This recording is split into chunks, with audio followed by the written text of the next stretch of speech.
How long have you been doing Barren River Breakdown now? More than 20 years. More than 20 years. Do you remember when it started?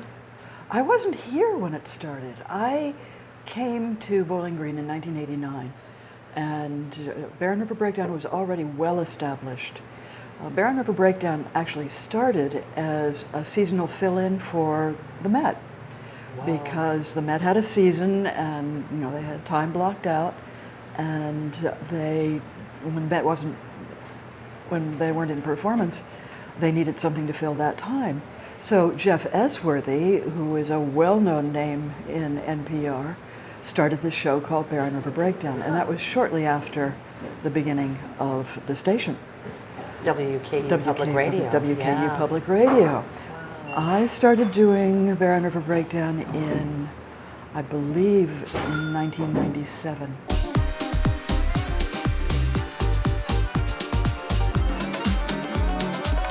But tell us a little bit about your background in music. As I say, you come to the table extremely well prepared. It wasn't like they just said, hey, you want to host Barren River Breakdown? Which is actually how it's often happened in the past. No, my early musical background was in classical and choral music, and I had very good music training. I went to the girls' school connected with the Washington Cathedral, and music was as important as math or... What a beautiful sentiment, right? Yeah. If only. Yeah, it was very, we just took it for granted, but I realized later that that was very magical. What I did learn from that is an interesting connection between the kind of music that I was trained in first as a child and the kind of music that I became interested in, which is music that arises out of community, out of region, out of specific circumstances. Classical music is universal, or we like to think of it as being universal. Yeah. But you have to know something to appreciate it. Most people don't walk into classical music and get it. Good point. You have to understand that there are certain boundaries and certain standards, and Western European music likes pure tones, and you have to be on those pure tones. You can't rattle off of them. Traditional music or community music, regional forms of expression, satisfy the taste of a particular community. Isn't it just about what sounds good to my ear and what makes me happy and brings me joy when I listen? To an extent, I think that's true, but you can get so much joy, so much more appreciation if you know, for example, that a certain guitar roll has a lineage. That's the Mose Rager roll among the Travis-style pickers in Western Kentucky. It'll sound great. You'll love it. I guarantee you, it's cool. But if you know that it's something that generation after generation of guitar aficionados have worked on, you're thinking, there it is, perfect. Perfect deployment of the Mose Rager roll. It's like being an Olympic skater and you do, exactly. the triples out. Yeah, there it is. You did it. Yeah. Yeah. Wow. Yeah. Knowing what those things are called and knowing the amount of expertise that's required to do that, and how to do it tastefully. How you don't just throw it in. Right.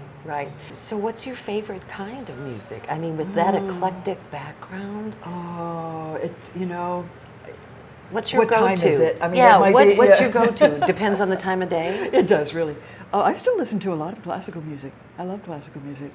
I particularly like the smaller ensembles, chamber music. And in terms of traditional music, I tend toward the individual artist, like my beloved thumb pickers from Western Kentucky, who are just my heroes, or people who've developed a particular demanding expertise. Bluegrass is a good example. I love bluegrass. Bluegrass is a music that has very specific characteristics and rules, and most people figure that if it's acoustic, it's bluegrass.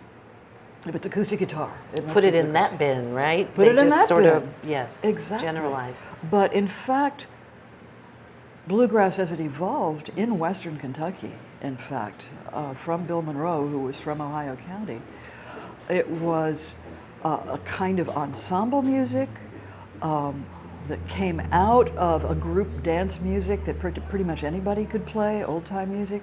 But bluegrass is very demanding. You know, I could teach you a 3-chord progression and you could sit in at an old-time music picking session, you know, in a couple of hours. Bluegrass is very demanding. It's a virtuoso style.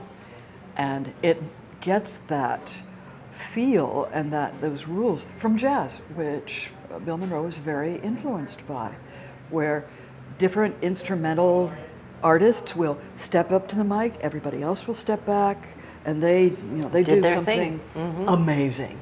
But you have to know the music to understand that it's amazing, and not just another version of Orange Blossom Special.